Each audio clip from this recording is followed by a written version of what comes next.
Welcome back to Unapologetically Woman. This year, we're celebrating phenomenal women all across Kentucky who make no apologies for their perspectives or the impact they're making in the community. Today, we are celebrating Emma Curtis. Emma is a filmmaker, a community organizer, and running to represent District 4 on the Lexington Fayette Urban County Council. Unapologetically Woman, Emma Curtis, that's you. Welcome to the show. Oh my gosh, thank you so much for having me. It's such a joy to be here. Yes, I'm so excited to have you. So we will jump right in. Yes. Let's talk about where you grew up. Are you from here? Yes, so I was born in Lexington. I'm a little geographically challenged within this building, but about, I'm guessing 8 minutes that way. Okay. And then I grew up on my family's farm in Woodford County. And so that was a really harsh welcome into the world of you got to work hard if you want to get anything done. And I really value having had that experience. Oh yeah, farm life is hard. I have family that have a farm and my cousins that work on that farm. Oh, you cannot pay me to do that work. So where did you go to school? So I went to Versailles Montessori School, then I went to St. Leo's School, and then I went to Woodford County High School. So my school experience was very diverse. I went to a private school, a religious school, and a public school, and I can, speak to each of those experiences, and each of them had their pros and their cons, and I'm very lucky to have been privileged enough to have those opportunities. Yeah, and so how did public school and private school, how did that kind of shape you and mold you into the person that you are now? Well, certainly when I went to public school, it was a bit of a culture shock, because when you're isolated in these private schools or these religious schools, you're very much with people who are of the same socioeconomic class or of, the same race as you or of the same nationality as you. But when you go to public school, it really is a melting pot of all of the different types of people who are in the community. You have folks with different religions, with different backgrounds, whose families have different passions and different interests, and you're exposed to so much more. And so I really valued that. And one of the things that was so valuable for me about my public high school was doing marching band. Okay. I was very fortunate that I had public school teachers who were, especially in the arts, they saw potential in me and they put their time and energy into investing in me. And I wouldn't be the person that I am today if they hadn't taken that initiative and lifted me up in that way. Oh yeah, for sure.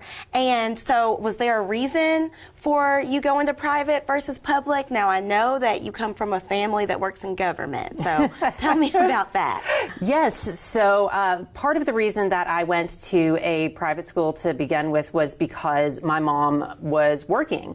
My father passed away from lung cancer when I was about 18 months old. Yes, I'm sorry to hear that. Oh, thank you. And my mom was a single mom raising me on her own on this farm, but she was also working for Wallace Wilkinson before, during, and after his term as governor in Kentucky. And so while she was doing that work, I needed to start school at an early age. And so I started at the Montessori school when I was 18 months old, right after my father had passed away and my mom needed to go back to work. And so I stayed there because it was a good fit for me at the time, and then it became less of a good fit as time went on. And then I went to St. Leo, and that was a really interesting experience, being a closeted queer and trans person in a Catholic school, and also being the only non-Catholic student in my grade. And so I learned a lot about what it's like to be the only person like you in a room, and what it takes to exist in that way and hold yourself to a standard where you can actually succeed. Right, and then you went on to Center College. I did. So tell me about that. I love Center College. I was a film studies major, which is not a major that they have. So Center has a program where they allow students to self-design their own major. And I was really lucky. I had a professor named Stacy Peebles, who is the chair of the film studies department at Center College. She had worked hard to get a film studies minor and had been pushing to get a film studies major. And I was rip-roaring ready to go. And I was like, I'll be the guinea pig. Can you test this on me? Can we make this happen? And so I had to prepare a very lengthy document, do an extensive interview, and prove that this had academic merit. And this was really something that should be a major here at Center. Right, and you had a lot going on, so you did that, and then you were involved in other activities and activism. So Yes. tell us about activism, and then how were you able to juggle both and sort of build your own major while being so participatory in these events? So part of that for me, one of the main causes that I was very passionate about, and I continue to be very passionate about, was preventing sexual assault and harassment. And so at Center at that time, there was a real transparency issue with the administration at the time regarding statistics of sexual assault and harassment on campus. And so we did a lot of organizing work. We brought then Attorney General Andy Beshear to campus to talk about the rape kit backlog that we had in Kentucky at the time. And so there was a real active push. We did a sit-in at the president's office that lasted days to get him to release information and statistics that we knew that Center had, both on that and on issues of racial diversity, racial justice, and instances of discrimination on campus as well. And the way that I was really able to balance that was when I went into my filmmaking, I always had the idea that I wanted to use it as a tool to advocate for the causes that I believed in. Right. So the film that I made as my thesis project for my graduation was about sexual harassment and assault on college campuses. And so it was something that was very directly engaged with my activism at that time, and it's something that I've been fortunate enough to be able to continue into my adulthood and into my career. Right, and did you receive any pushback from that? And if so, how did you overcome that? Well, I was really fortunate. Again, I had a group of wonderful professors who really believed in me and went to bat with me to make the case for why this was important and why this was going to be contributing to the culture overall at Center and making us better. Right. Because, you know, they shared my belief that acknowledging mistakes that have been made or things that could have been done better isn't a sign of weakness or failure. It's actually a sign of strength. And the willingness to grow and learn from your mistakes is the most important thing in the world for any institution or any individual who's trying to build a brighter future. That's right, that's right. And so you are so passionate about activism. Where did that come from? So for me, it's really rooted in my grandfather. So my grandfather was on the school board in Mercer County when they were in the midst of debating whether or not to integrate their school systems racially. And so he, even though he was white, was very, very vocal about pushing for desegregation in public schools.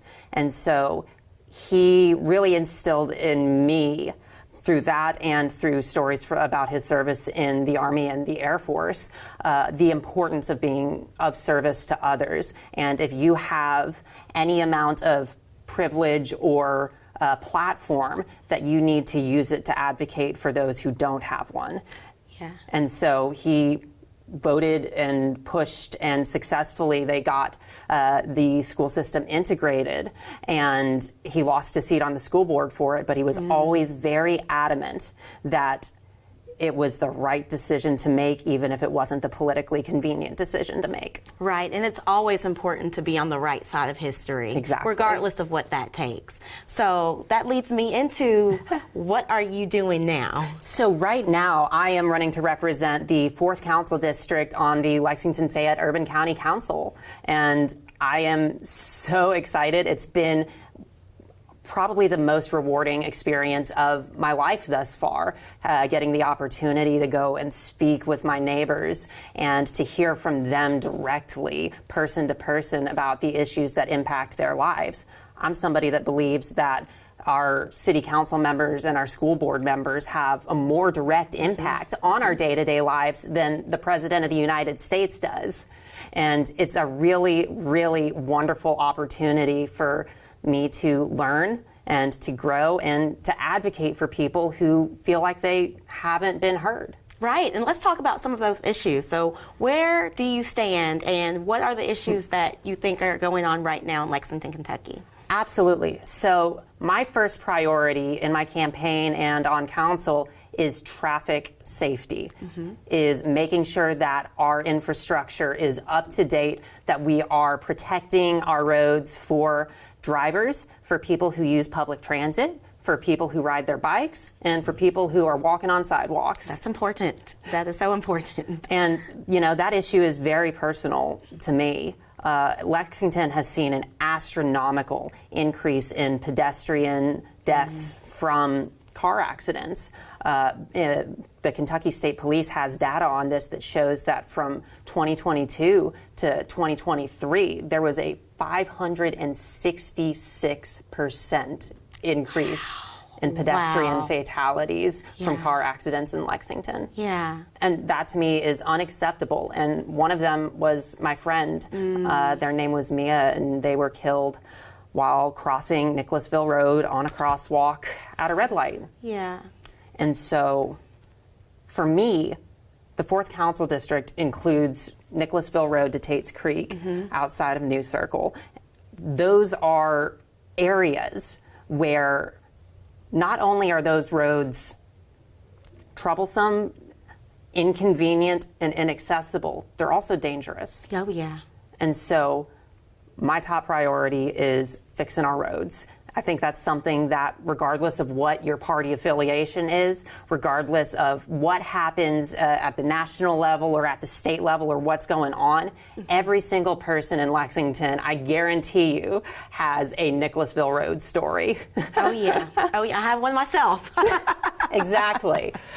And so I'm focused on those types of issues. I'm focused on addressing affordable housing, which I think we have a real lack of here in Lexington, and we also need to work on adjusting our housing affordability, because affordable housing and housing affordability are two very different things. Right. And, you know, as somebody who has done a lot of work with young people, with young families, and those who are trying to get on the path to home ownership or out of this cycle of perpetual rentership that we've created, that is probably for them the single most important issue. And so making sure that I can bring my perspective as somebody who's a renter and who has been a homeowner as well and advocated for these issues on the local and state level, bring that experience and make sure that we are getting people in houses. Oh, yeah. And those are some important issues, some deep issues as well.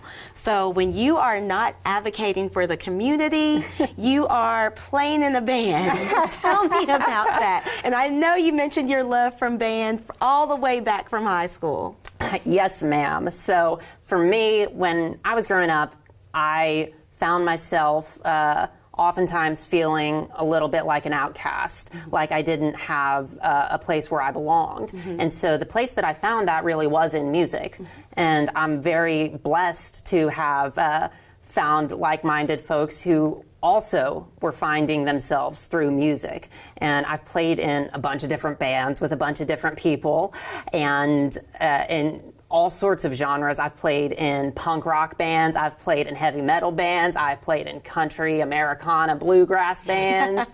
And anytime I get an opportunity to play music with somebody, I feel like I walk away knowing a little bit more about them and having grown myself as a musician, because what I have found is that music speaks when words can't. Right. And it's an incredible outlet. And so I want to make sure that everybody has access to outlets like that. And, you know, when we did my campaign launch, I was very fortunate to be joined by a couple of my former bandmates, Jerry Catherine Howell and Nat Colton, who are So sweet. They are the sweetest people. Not only are they just like so talented, they're incredibly kind. They care so much about the future of this Commonwealth.